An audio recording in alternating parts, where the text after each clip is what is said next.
Hello everyone, welcome to our channel challenging career. तो आज हम लोग एमसीक्यू सीरीज़ में आज 20 क्वेश्चन देखेंगे। तो आइए देखते हैं।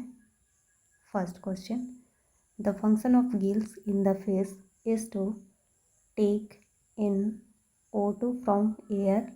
Second, absorb nutrients. Third, absorb dissolved oxygen from water. 4. Excrete waste in water. The correct option is third, absorb dissolved O2 from water. Gill से क्या करते हैं, तो वो जो वाटर में डिसॉल्व ऑक्सीजन है उसको अब्सॉर्ब करने का फंक्शन गिल्स का होता है। बैकग्राउंड नॉइस आएगा तो उसको इग्नोर कीजिएगा और देखिए क्या क्या क्वेश्चन है। सो सेकेंड है, identify the animal on the basis of features listed below. Long backbone, many muscles, body curves into many loops for moving forward। जिसका लॉन्ग बैकबोन होगा, मसल्स होंगे और इसका बॉडी कर्व है क्योंकि वो आसानी से आगे बढ़ सके इसके लिए। तो ये फीचर्स आपको किस एनिमल में पाया जाता है या फिर किस ऑर्गेनिज्म में पाया जाता है? Snake, snail, earthworm, hookworm. तो ये जो बॉडी फीचर है वो आपका स्नेक्स में पाया जाता है। इसका करेक्ट ऑप्शन है first, snake. Third question, sorry,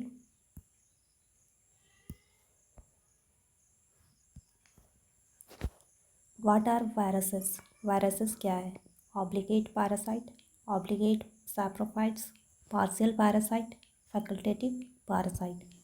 तो ये आपके जो वायरसेस है वो आपके ऑब्लिगेट पैरासाइट के अंदर आते हैं।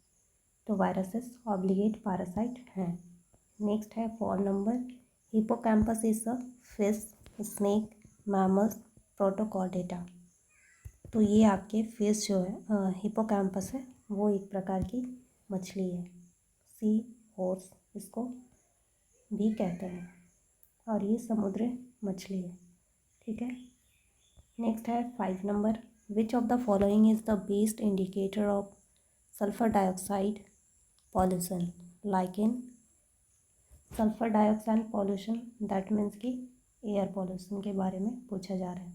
तो ये लाइकेन, प्लांट्स, एल्गी, ब्रायोफाइट्स, ये चारों ऑप्शन में से कौन सा जो है एयर पॉल्यूशन को या फिर सल्फर डाइऑक्साइड पॉल्यूशन पॉल्यूटेंट है ये जिसको ये इंडिकेट करता है इसके ज़्यादा हो जाने पे? तो इसका करेक्ट ऑप्शन जो है सेकेंड नंबर, लाइकेन। नेक्स्ट है 6 number, saccharomyces cerevisiae is employed in the production of bread, vinegar, none of them, both, one and two. तो सैक्रोमाइसिस सेरिवेसी, जिसको हम लोग, ये साइंटिफिक नेम है और इसको कॉमन नेम यीस्ट के नाम से जाना जाता है। तो इसका उपयोग कहाँ कहाँ होता है? ब्रेड और विनेगर दोनों को बनाने के लिए किया जाता है। तो इसका करेक्ट ऑप्शन जो हो जाएगा आपका both, one and two. Sorry, 7 number, the bacteria responsible for fermentation of dairy milk and plant product are क्या है? जो बैक्टीरिया है वो आपका डेयरी मिल्क को कन्वर्ट करने में और फर्मेंटेट करने में आपका हेल्प करता है। उसको क्या बोलते हैं?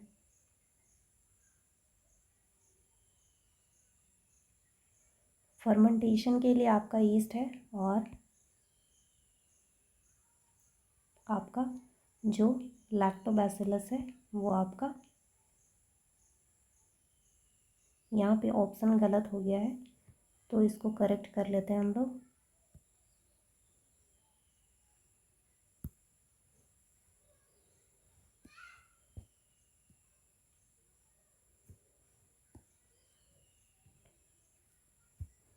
Sorry, 1 minute, 1 minute.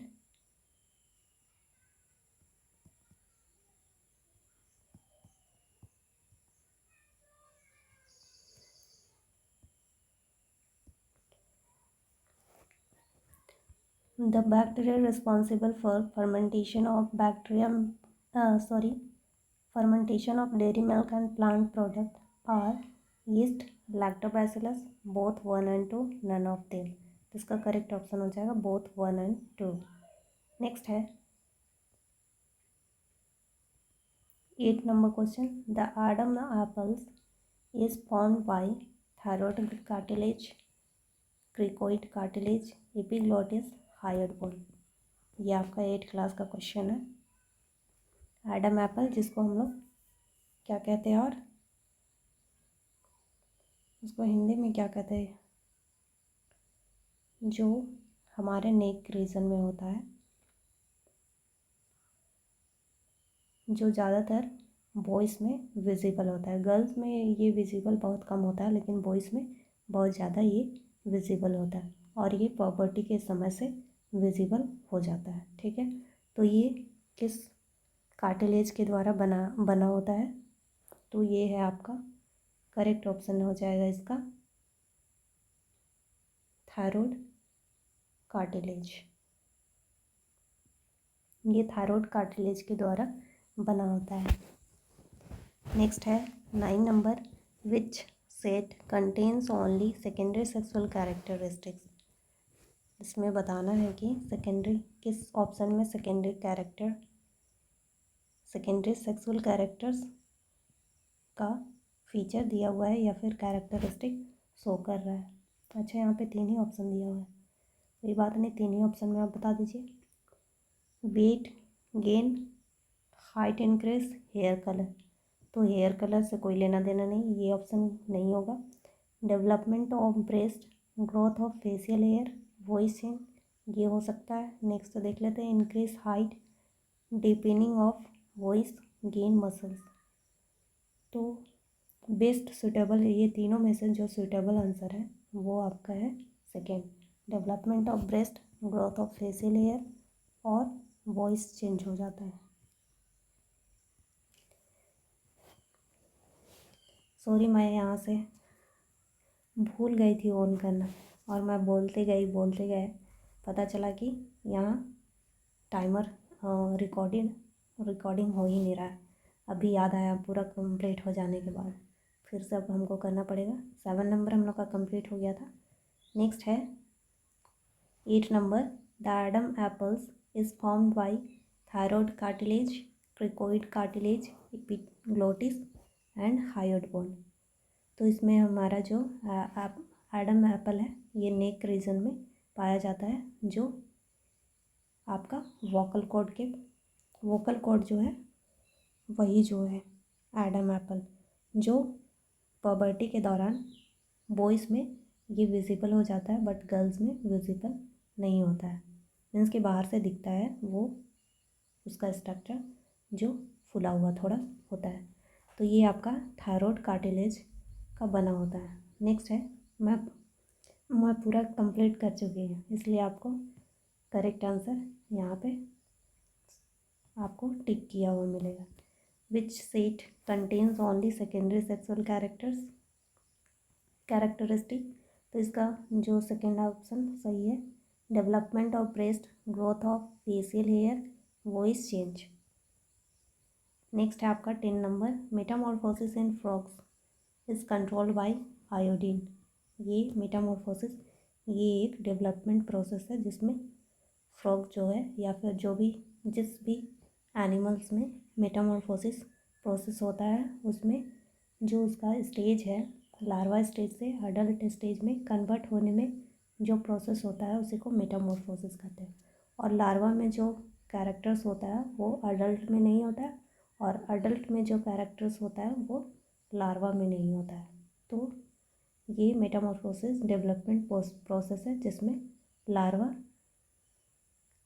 डेवलप होता है फ्रॉग में, अडल्ट में। तो इस मेटामॉर्फोसिस जिस भी मीडियम में होता है उस मीडियम में आयोडीन का होना इम्पॉर्टेंट है। नेक्स्ट है 11 number, which one of the following causes AIDS to spread. तो एड्स को स्प्रेड होने के लिए क्या कारण है? मेन कारण जो है इन्फेक्टेड नीडल्स एंड इंजेक्शन। ये जो इन्फेक्टेड मीन्स कि एड्स पर्सन को पहले ये नीडल और इंजेक्शन लगाया गया हो और फिर वो कोई हेल्दी पर्सन को वही नीडल और इंजेक्शन यूज़ किया जाए, तो वो जो हेल्दी पर्सन है वो भी एड्स का पेशेंट बन जाएगा। नेक्स्ट है 12 number, which of the following metal will float on water. तो ये सोडियम मेटल है जो पानी में भी तैरने लगता है। नेक्स्ट है 13 number, which of the following metal and non metal are found in liquid state at room temperature. तो मरकरी और ब्रोमीन जो है लिक्विड स्टेट में आपका रूम टेम्परेचर में पाया जाता है। नेक्स्ट है 14 number, malleable refers to the property of metal.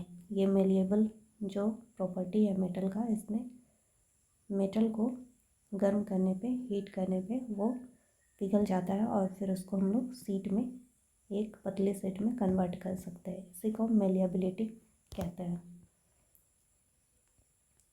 Next है according to the reactivity series of metals which is the most reactive metal. Reactivity series में इन चारों ऑप्शन में से सबसे रिएक्टिव एलिमेंट कौन सा है? तो वो है आपका पोटासियम। नेक्स्ट है 16 number, viviparous animals give birth to live live young. Example of viviparous animal, frog, cat, fish, hen. तो कैट जो है आपका विविपेरस एनिमल है। फ्रॉग, फिश, हेन जो है ये ओविपेरस एनिमल्स में आते हैं। विविपेरस मीन्स कि जो यंग वंस को बर्थ देते हैं, और ओविपेरस मीन्स कि वो पहले अंडे को मीन्स के अंडे देते हैं, उसके बाद उस अंडे से यंग वंस का हैचिंग होता है, मीन्स कि निकलते हैं। नेक्स्ट है 17 number, what are silos and granaries. ये साइलोस एंड ग्रैनिस क्या है? तो ये है these are large scale godowns for storage of grains and to protect them from insects, rats and other pest. Okay, storage घर समझिए आप इसको, गोडाउन है तो ये स्टोरेज घर है जहाँ पे आपको उसको कंडीशन टेम्परेचर में रखा जाता है। उसके लिए स्पेसिफिक टेम्परेचर में मेंटेन करके रखा जाता है ताकि वो उस वहाँ पे जो ग्रेन्स है, अनाज जो है वो अंकुरित ना हो, ख़राब ना हो, प्लस में पेस्ट, इंसेक्ट और रैट से भी बचा के रखा जाता है, मीन्स कि प्रॉपरली सुरक्षित रखा जाता है। 18 नंबर है, crop rotation is the practice to grow on the same field two or more crops together, two or more crop in definite row pattern together, a leguminous crop between two cereal crop, all of them। तो ये crop rotation है। इसमें basically क्या होता है कि एक means कि फॉर एग्जांपल एक बार हम लोग 1 ईयर में एक बार उसी लैंड में, फॉर एग्जांपल ये हमारा ज़मीन है तो इसमें एक बार हम लोग खरीफ फसल लगा दिए एक साल में। एक बार अभी खरीफ, मान लो कि अभी हमारा कौन सा फसल का टाइम आ गया, खरीफ फसल का, तो अभी खरीफ फसल लगा दिए। तो इसके बाद इस लैंड में खरीफ फसल के कटने के बाद हम लोग जस्ट कटने के बाद रबी फसल का मीन्स कि रबी फसल इसमें उगाएंगे और फिर रबी फसल ख़त्म होने के बाद हम लोग फिर से खरीफ फसल। तो इस प्रकार रोटेट करके जो लगाने की प्रक्रिया है उसी को रोटेशन, क्रॉप रोटेशन कहा जाता है। ना कि खरीफ फसल के बाद जस्ट फिर छोड़ दिए और फिर नेक्स्ट ईयर हम खरीफ फसल ही लगाए। तो इस प्रकार से ये जो लैंड है वो अनफर्टिलाइज होने का खतरा बढ़ जाता है, इसीलिए क्रॉप रोटेशन प्रैक्टिस यूज़ करना चाहिए किसी भी फील्ड में। तो इसका करेक्ट ऑप्शन जो हो जाएगा, a leguminous crop between two cereal crops. Means कि अगर हम लेग्यूम लगा दिए हैं तो उसके बाद उस दलहन फसल लगने के बाद उसमें हम या तो फिर धान, गेहूँ जैसे फसल उगा सकते हैं। ठीक है। जैसे अभी लेग्यूमिनस का टाइमिंग, अभी बरसात में हम लोग आप ये अरहर लगता है, ठीक है। अब अरहर के कटने के बाद जस्ट हमको अरहर अभी आपका कटेगा, अभी जो लगेगा सो वो फरवरी मार्च में कटेगा मान के चलो। तो उसके बाद फरवरी मार्च में हम लोग चना लगाते हैं। तो सेम टाइप का, जैसे कि अभी ये अरहर का सीजन है तो अरहर लगा लिए, और फिर चना भी आपका लेग्यूमिनेसी प्लांट में आता है, तो फिर से चना नहीं लगाना है।